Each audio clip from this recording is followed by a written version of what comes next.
ओम शांति।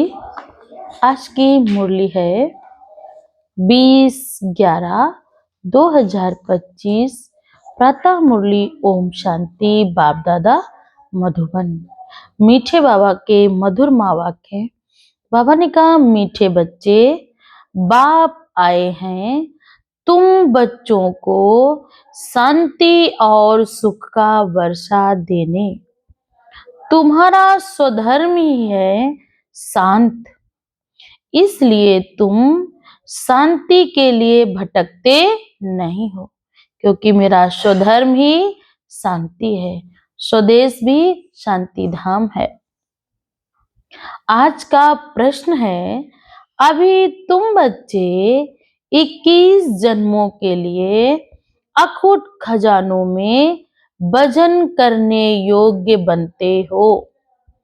उत्तर है, क्योंकि बाप जब नई सृष्टि रचते हैं तब तुम बच्चे उनके मददगार बनते हो। अपना सब कुछ उनके कार्य में सफल करते हो, इसलिए बाप उसके रिटर्न में 21 जन्मों के लिए तुम्हें अखुट खजानों में ऐसा वजन करते हैं जो कभी धन भी नहीं खुटता, दुख भी नहीं आता, अकाले मृत्यु भी नहीं होती है। इतने सारे बाबा ने कहा, एक बाप को याद करने से और अखुट धन को खर्च करने पर इतनी सारी प्राप्तियां होती, कभी दुख नहीं आएगा, कभी अकाले मृत्यु नहीं होगी। गीत है मुझको सहारा देने वाले। ओम शांति। मीठे मीठे रूहानी बच्चों को ओम का अर्थ तो सुनाया। कोई कोई सिर्फ ओम कहते हैं, परंतु कहना चाहिए ओम शांति। सिर्फ ओम का अर्थ निकलता है ओम आत्मा। ओम शांति का अर्थ है मैं आत्मा शांत स्वरूप हूँ। हम आत्मा हैं, ये हमारा शरीर है। पहले पहले आत्मा, पीछे है शरीर। कहते हैं ना, पहले बनी थी प्रारब्ध, पीछे बना शरीर। आत्मा शांत स्वरूप है, उनका निवास स्थान है शांति धाम। बाकी कोई जंगल में जाने से सच्ची शांति नहीं मिलती। सच्ची शांति मिलनी ही तब है जब घर जाते हैं अपने परम धाम।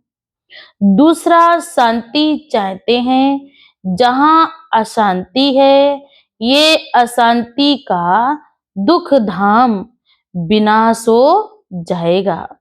फिर शांति धाम में तुम चले जाएंगे, शांति का वर्षा मिल जाएगा। वहां ना घर में ना बाहर राजधानी में अशांति नहीं है, ना घर में अशांति है और ना ही बाहर।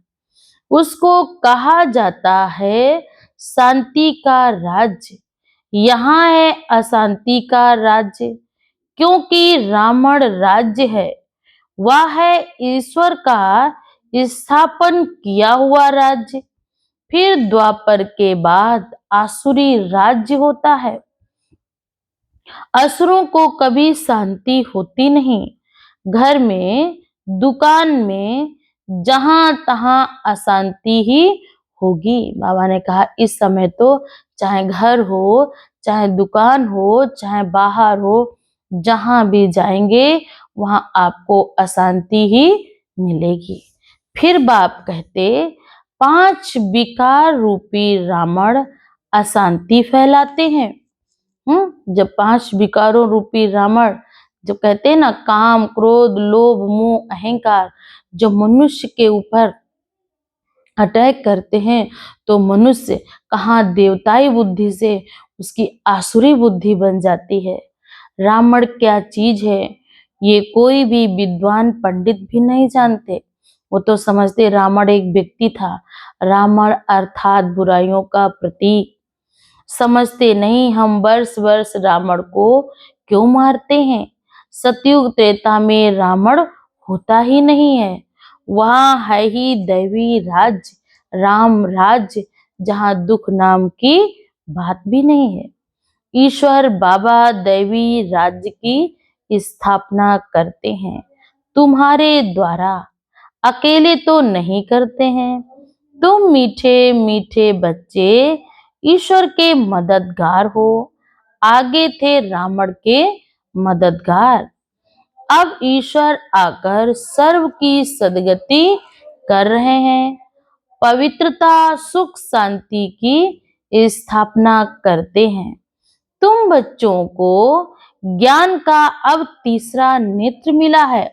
जब परमात्मा बाप आए और हम सब मनुष्य आत्माओं को ज्ञान सुनाए, तब आत्मा ज्ञान के सागर के ज्ञान में जब डुबकी लगाए तो वो भी भगवान से क्या कह रहे, अपनी बुद्धि रूपी झोली को ज्ञान रत्नों से भरे।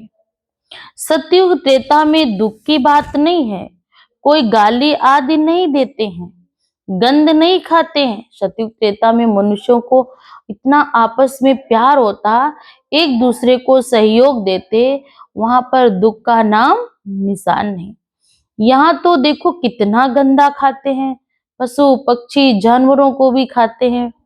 दिखाते हैं श्री कृष्ण ने गौएं बहुत प्यारी लगती थी, ऐसे नहीं कि श्री कृष्ण कोई ग्वाला था, गौ की पालना करते थे। नहीं, वहां गौ की और यहाँ की गौ में बहुत बहुत फर्क है। सतयुग की गौएं भी सतो प्रधान थी, पावन थी। उनके बाबा ने कहा उनके अंदर इतनी सतो प्रधानता थी, वो इतनी सुंदर थी, देखते ही मन मोह जाता था। अब तो गायें भी तमो प्रधान बन गई, भ्रष्टाचारी बन गई, उनका भी अन्न दूषित हो गया। वहां की गायें भी बहुत सतो प्रधान सुंदर होती हैं। जैसे सुंदर देवताएं वैसे गाय देखने में भी से ही दिल खुश हो जाए। गांव को देखने से ही मन को बड़ा खुशी होती थी। वह है ही स्वर्ग, यह है नरक। अभी देखो गाय कोई भी देखो, किसी किसी को देखो तो कैसा, किसी के पैर नहीं तो किसी का क्या है, किसी तो बाबा ने कहा यह तो नरक ही है, दुख धाम है। सभी स्वर्ग को याद करते, स्वर्ग और नरक में रात दिन का फर्क है ना। रात होती है अंधियारी, दिन में है सोझरा। फिर बाप कहते सतयुग त्रेता है ब्रह्मा का दिन और द्वापर कलयुग है ब्रह्मा की रात। गाया भी जाता ब्रह्मा वंशियों का दिन है सतयुग और त्रेता। पहले तुम घोर अंधियारे में थे, अर्थात रात में थे। इस समय भक्ति का कितना जोर है। महात्मा आदि को सोने में भजन करते, कोई कोई उनके शिष्य इतने धनवान होते हैं जो अपने गुरु का भजन सोने से करते हैं, क्योंकि शास्त्रों में बहुत विद्वान है ना, वो बहुत विद्वान है। तो बाबा ने कहा उनके शिष्य लोग उनका भजन भी सोने में करते हैं। उन्हों का प्रभाव इतना क्यों है, ये भी बाबा ने समझाया है। झाड़ में नए नए पत्ते निकलते हैं तो बाबा ने कहा ना, पहले के लोगों की कितनी सतो प्रधान वृत्ति थी कि अपने गुरु का भी क्या करते थे, सोने से वो भजन करते थे। फिर वो भजन करके लोगों में बांटते थे। सतो प्रधान है, ऊपर से नई सोल आएगी तो जरूर उसका प्रभाव श्रेष्ठ होगा। इसके कम जन्म होंगे, उसकी आत्मा रूपी बैटरी कम खर्च हुई होगी, तो उसके बाजा जो शरीर रूपी वो तेज बजेगा। ऐसे उसका शरीर भी चमत्कारी होगा। कोई उसके पास जाएगा भी तो उस आत्मा की जो मन की मुरादें होंगी तो बाबा ने कहा क्षणिक बातें तुरंत तुरंत पूरी हो जाएंगी, चमत्कार हो जाएगा। लोग कहेंगे ये बहुत पहुंचे हुए, बहुत श्रेष्ठ है। ऐसा नहीं है कि उस आत्मा ने कम जन्म लिए तो उसकी आत्मा रूपी बैटरी कम डिस्चार्ज हुई है। आत्मा में पावर है, जो वो कह देते हैं, जिसके लिए जो बोल देते हैं वो हो जाता है। ये चमत्कार नहीं, ये उस आत्मा की कमाल है, क्योंकि जन्म कम लिए हैं, शक्ति ज्यादा है। तो जो कहा वो आत्मा ने, आत्मा के इतनी पावर है तो पूरा हो जाता है। लेकिन परमात्मा तो सर्वशक्तिमान है, उनका तो प्रभाव और बड़ा होगा। अल्पकाल के लिए होता, क्षण भंगुर हो जाता। सोने का अथवा हीरो में भजन करते, परंतु ये तो सब खलास हो जाने हैं। मनुष्यों के पास कितने लाखों के मकान हैं, समझते हैं हम तो बहुत साहूकार हैं। तुम बच्चे जानते हो ये साहूकारी बाकी थोड़े समय के लिए है। अभी अभी साहूकार, शरीर छूटा, सब यहीं छूट जाएगा, कुछ नहीं मेरे साथ जाएगा। ये सब मिट्टी में मिल जाएंगे, बाकी किन की दबी रहेगी धूल में, किन की राजा खाए और किन की चोर चुराए। और एक कहावत कहते हैं, सफली हो उसी की जो ईश्वर अर्थ लगा। ये भी बहुत पुण्य कर्म होते हैं, ये हमारे कई जन्मों के पुण्य कर्म होते हैं, तो ईश्वर के कार्य में तन मन धन लगता है। बाप स्वर्ग की स्थापना करते, उसमें जो लगाते उनको 21 जन्मों के लिए हीरे जवाहरों के महल मिलेंगे। और ये तो एक जन्म के लिए किया, अगले जन्म में मिला, फिर अगले जन्म ज्यों के त्यों रह गए। लेकिन बाप के कार्य में लगाने से आत्मा 21 जन्म तक सुखों की प्राप्ति होती है। हीरे जवाहरों के महल मिलेंगे, यहाँ तो एक जन्म के लिए मिलता है, वहां तुम्हारा 21 जन्म चलेगा। इन आंखों से जो कुछ देखते हो शरीर सहित सब भस्म हो जाना है, क्योंकि जब विनाश होगा तो कुछ भी मेरे पास रुकने वाला नहीं है, सब कुछ भस्म हो जाएगा। तुम बच्चों को दिव्य दृष्टि का साक्षात्कार भी होता, विनाश होगा, फिर लक्ष्मी नारायण का राज होगा, फिर यही दुनिया नई सतो प्रधान पावन दुनिया बनेगी। तुम जानते हो हम अपना राज्य फिर से स्थापन कर रहे हैं। 21 पीढ़ी राज्य किया, फिर रावण का राज्य चला, अब फिर बाप आया है। भक्ति मार्ग में सब बाप को ही याद करते हैं। गायन भी है, दुखमा सिमरण सब करे, सुखमा करे न कोई, एक बार सुख में करे तो दुख काहे का हो। बाप सुख दुख का बरसा दे, बाप सुख का बरसा देते, दुख का बरसा तो माया देती है। फिर याद करने की दरकार नहीं रहती। तुम माता पिता, अब ये तो माँ बाप होंगे अपने बच्चों के, सबके तो नहीं हो सकते, 2-4 बच्चों के माँ बाप होंगे और उनके फिर दूसरों के, और लेकिन परम पिता परमात्मा तो पूरी संसार का, पूरी सृष्टि का मालिक है, रचयिता है, नाथ है, अपने बच्चों के। ये है पारलौकिक बात, तो सबका पिता है। अभी तुम ये लक्ष्मी नारायण बनने के लिए पढ़ाई पढ़ते हो। स्कूल में बच्चे अच्छा पास होंगे तो फिर टीचर को इनाम देते।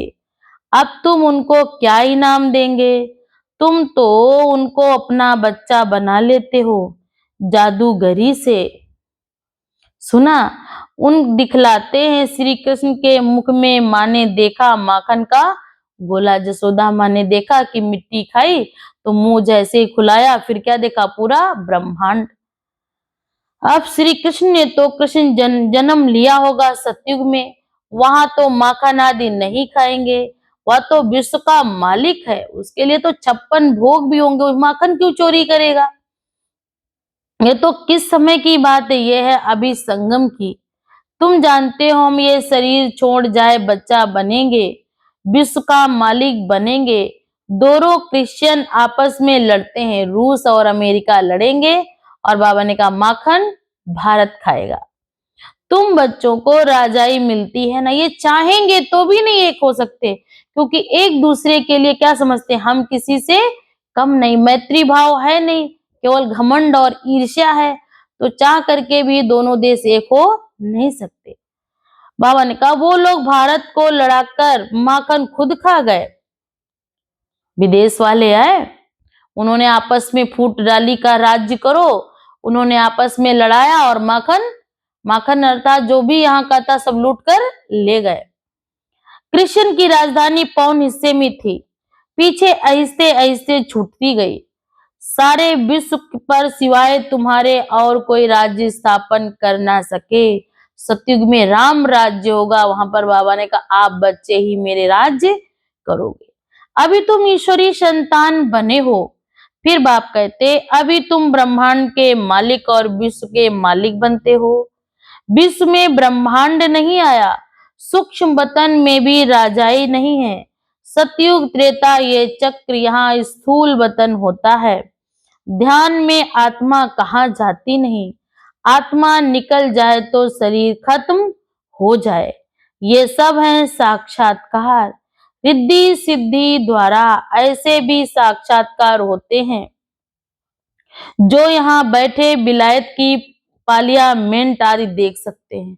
रिद्धि सिद्धि वाले यही छड़ी कार्य दिखाएंगे, हाथ में पैसे निकाल देंगे, पानी को घी बना देंगे, भोजन मंगा देंगे, और क्या करेंगे, आप यहाँ बैठे होंगे उस व्यक्ति को दिखाएंगे वो ये कर रहा, क्योंकि बाबा ने कहा ये सब रिद्धि सिद्धि हैं। बाबा के हाथ में फिर दिव्य दृष्टि की बाबा ने कहा चाबी नहीं दी, सब कुछ तो दिया है। तुम यहाँ बैठे लंदन देख सकते हो, औजार आदि कुछ भी जो भी खरीदना चाहो वो भी खरीद सकते हो। ड्रामा अनुसार उस समय वहां साक्षात्कार होता है, जो ड्रामा में पहले से ही नूंद है। जैसे दिखाते भगवान ने अर्जुन को साक्षात्कार कराया, कि ये चाचा मामा काका सब मरे पड़े हैं, आप केवल निमित्त बन जाओ, ये आप नहीं करेंगे तो कोई दूसरा करेगा। ड्रामा अनुसार उनको साक्षात्कार होना है, ये भी नूंद है। कोई की बड़ाई नहीं है कि ये बहुत महान है, नहीं, बाबा ने कहा तो ड्रामा में फिक्स है। ये भी कोई जानते नहीं कि विश्व किसको, ब्रह्मांड किसको कहा जाता। ब्रह्मांड में तुम आत्माएं निवास करती हो। सूक्ष्म वतन में आना जाना साक्षात्कार आदि इस समय होता है। फिर 5000 वर्ष सूक्ष्म वतन का नाम नहीं होगा। केवल संगम पर ये खेल चल रहा है, खेल पाल का समय है, बाप से मिलन का समय है। इसीलिए परमात्मा ने गुप्त राज को गुप्त बाप के बच्चों के सामने ये रहस्य बताया है। ये सूक्ष्म वतन का पाठ आप बच्चों से मिलन मनाने का है। जिस समय बाबा का पाठ पूरा हो जाएगा, एक खेल पाल का भी पाठ पूरा हो जाएगा। कहा जाता है ना ब्रह्मा देवताए नमः, फिर कहते शिव परमात्माए नमः, तो सबसे ऊंच हो गया ना, उनको कहा जाता है भगवान। वह देवताएं हैं मनुष्य, परंतु मनुष्य दैवी गुणों वाले हैं। बाकी 4-8 भुजा वाले कोई मनुष्य नहीं होते हैं। वहां भी 2 भुजा वाले ही मनुष्य होंगे, लेकिन उनकी भुजाओं को हम क्या कहते, पवित्र। आजकल मनुष्यों के पास भुजाएं तो हैं, लेकिन गलत कार्य के लिए कार्य कर रहे हैं, पाप की कमाई में सहयोगी बन रहे हैं। बाबा ने कहा और दूसरे को दुख देने में उन्हें जरा भी कष्ट नहीं हो रहा। कोई जितना दुखी हो रहा है उतना उन्हें आनंद मिल रहा है। दूसरे की चीज रखने में, दूसरे की चीज को अपना बनाने के लिए वो एक दूसरे का खून तक कर देते हैं। विश्वासघात करने में, छल करने में, झूठ बोलने में उनको कोई दर्द नहीं। उनको केवल उनके जीवन में कमाई हो, पैसा हो, यही सब कुछ उनके जीवन का यही लक्ष्य है। बाबा ने कहा परंतु मनुष्य पवित्र अपवित्रता की बात भी नहीं जानते। अकाले मृत्यु कभी नहीं होगी वहां पर आत्मा को अमर भव का वरदान होता है, वहां पर उम्र फिक्स होती है। तो तुम बच्चों को बहुत खुशी होगी, क्योंकि वहां मृत्यु का भी कोई भय नहीं है। हम आत्मा इस शरीर द्वारा बाबा को देख रहे हैं। देखने में तो शरीर आता है, परमात्मा अथवा आत्मा को तो देख नहीं सकते। आत्मा और परमात्मा को जानना होता है। देखने के लिए फिर दिव्य दृष्टि मिलती है, और सब चीजें दिव्य दृष्टि से बड़ी देखने में आएंगी। राजधानी बड़ी देखने में आएगी। आत्मा तो बिंदी है ना, बिंदी को देखने से तुम कुछ भी नहीं समझ सकेंगे। आत्मा तो बहुत महीन है। आत्मा अगर अपनी निकल के बाहर आए तो भी नहीं देख सकते, क्योंकि वो सूक्ष्म ते भी सूक्ष्म है। आत्मा तो है ही बिंदी, बिंदी को देखने से तुम कुछ भी नहीं समझेंगे। आत्मा तो बहुत महीन है। बहुत डॉक्टर्स आदि को कोशिश की आत्मा को पकड़ने की, परंतु किसी को भी पता नहीं पड़ता। वो लोग सोने हीरो में भजन करते हैं। तुम जन्म जन्मांतर पदम पति बनते हो, तुम्हारा बाहर को का शो जरा भी नहीं होना चाहिए। बाबा ने कहा भपका नहीं होना चाहिए, दिखावा नहीं होना चाहिए। हम गुप्त बाप के गुप्त वॉरियर्स हैं। साधारण रीत से रथ पे बैठाते हैं ना, उनका नाम ही है भागीरथ। यह है पतित पुराना रथ। इसमें बाप आकर ऊंच से ऊंच सर्विस करते। बाप कहते मुझे तो अपना शरीर भी नहीं है। इस समय परमात्मा ने तो शरीर भी लोन लिया हुआ है। क्या प्रेरणा से पढ़ाऊंगा? जरूर आना पड़ेगा ना। भक्ति मार्ग में मुझे पूजते हैं, सबको प्यारा लगता हूँ। गांधी नेहरू का चित्र प्यारा लगता है, उनके शरीर को याद करते हैं। सबको प्यारा लगता हूँ, गांधी नेहरू का चित्र भी प्यारा लगता। आत्मा तो अविनाशी है, उसने तो जाकर दूसरा जन्म लिया होगा। शरीर तो खत्म हुए लेकिन आत्मा खत्म नहीं हुई ना। बाकी विनाशी चित्र को याद करते हैं, वो भूत पूजा हुई। समाधि बनाकर उन पर फूल आदि चढ़ाते हैं, यह है यादगार। मोहम्मद गजनबी ने भारत आकर लूटा था। तुम्हारे पास इतना धन रहता था कि सोमनाथ का मंदिर गाया है। सोने से धन धान से भरपूर जमीन थी, लेकिन विदेशी आए और यहाँ से सब कुछ लूट कर ले गए। खुद आकर लूटा था। तुम्हारे पास इतना धन रहता था। बाबा बच्चों को रत्नों में भजन करते, खुद को नहीं भजन कराता हूँ। मैं इतना धनवान बनता नहीं हूँ, तुमको बनाता हूँ। परमात्मा खुद नहीं बनता, लेकिन हमारी कौड़ी लेकर हमें हीरे जैसा बनाते हैं। तुमको तो आज भजन किया, कल मर जाएंगे। साधु संत को किया और कल वो मर जाएंगे। धन कोई काम नहीं आएगा उनके।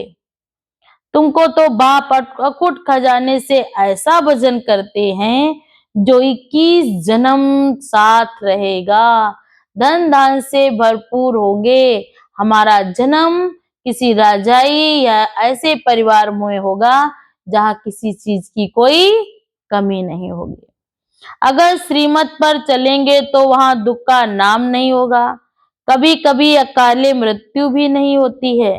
कहते हैं ना कि मौत से डरेंगे नहीं। यहाँ कितना डरते हैं, रोते हैं। बाबा ने कहा वहां कितनी खुशी होती है, जाकर हम प्रिंस बनेंगे। यहाँ तो शरीर छोड़ने से पहले कितना रोते हैं, कितना तड़पते हैं। जादूगर है, सौदागर है, रत्नागर है, ये शिव परमात्मा को कहा जाता। तुमको आकर भी साक्षात्कार कराते हैं, ऐसे प्रिंस बनेंगे। आजकल बाबा ने साक्षात्कार का पार्ट बंद कर दिया है, नुकसान हो जाता है। अभी बाप ज्ञान से तुम्हारी सदगति करते हैं। तुम पहले पहले जाएंगे सुखधाम, अभी है दुख धाम।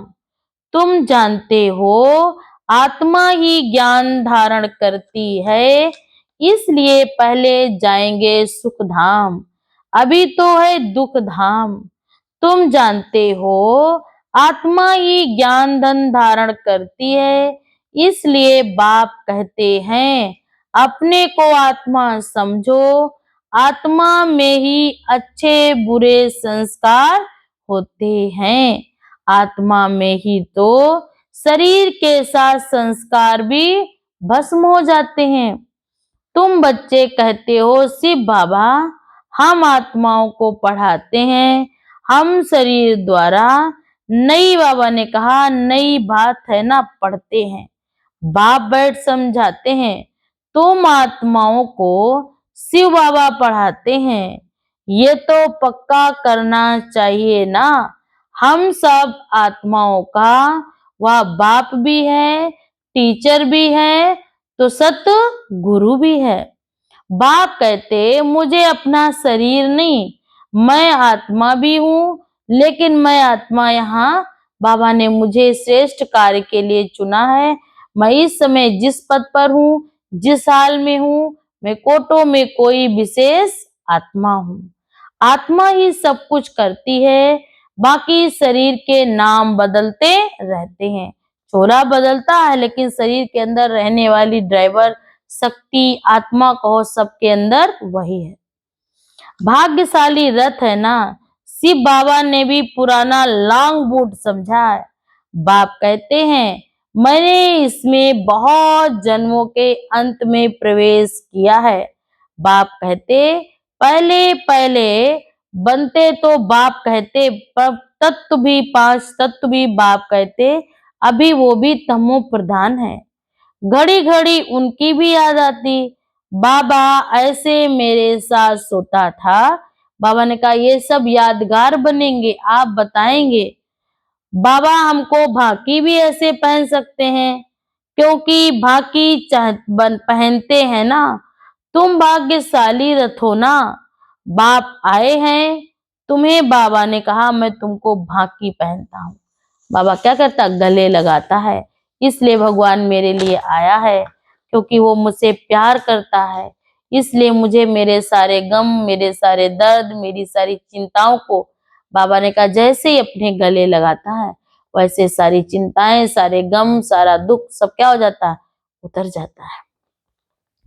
मैं कैसे पहनूं, मुझे तो ये नसीब नहीं है। बाप कहते इसलिए तुम लक्की सितारे गाए हुए हो। अब बाप कहते बच्चे हमेशा लक्की होते हैं। बाप पैसे बच्चों को देते हैं, परंतु लक्की सितारे नहीं समझ कर देते हैं कि हमारे लक्की सितारे हैं। शिव बाबा भी कहते तुम मेरे से लक्की हो, तुमको पढ़ाकर विश्व का मालिक बनाता हूँ।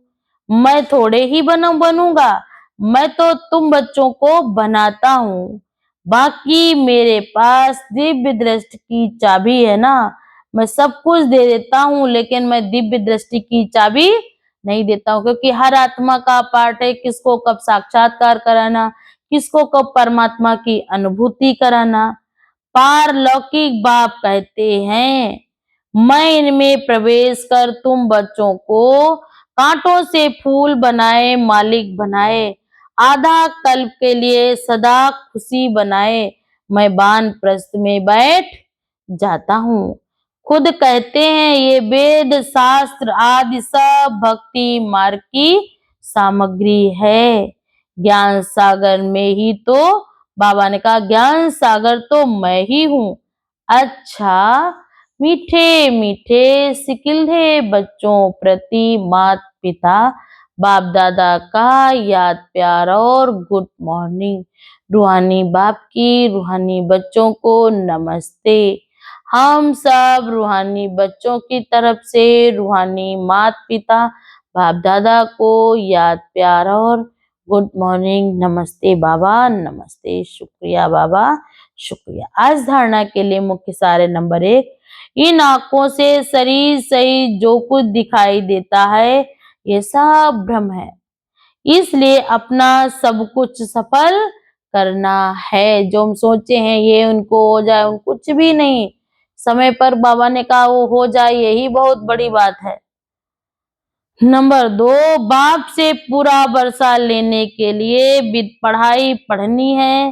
दादा अपने लक को स्मृति से रख ब्रह्मांड का विश्व का मालिक बनाना है।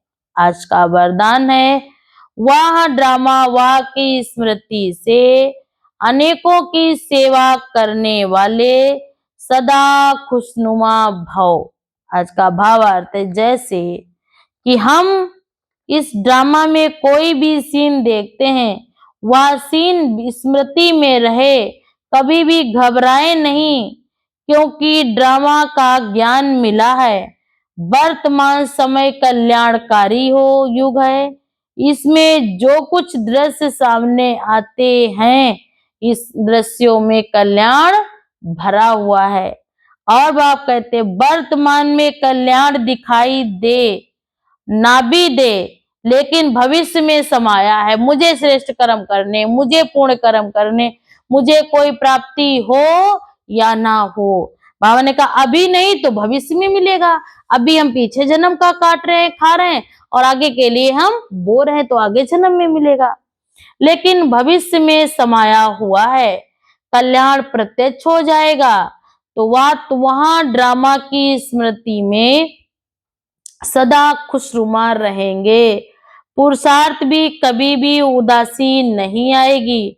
स्वतः ही बाप समान अनेकों को सेवा में लगाते रहेंगे। आज का स्लोगन है, शांति की शक्ति ही मनसा सेवा का, बाबा ने कहा मनसा सेवा का क्या कहा बाबा ने, साधन सहज है।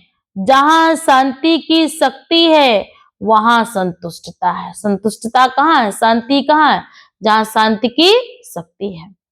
आज अव्यक्त इशारे हैं, अशरीरी व विदेही स्थिति का अभ्यास बढ़ाओ।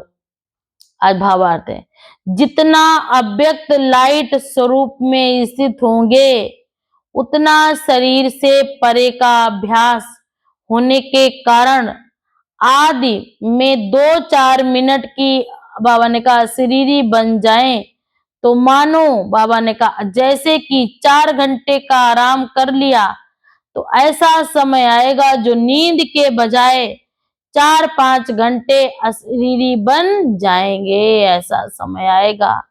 फिर बाबा ने कहा अशरीरी बन जाएंगे, शरीर को आराम मिल जाएगा।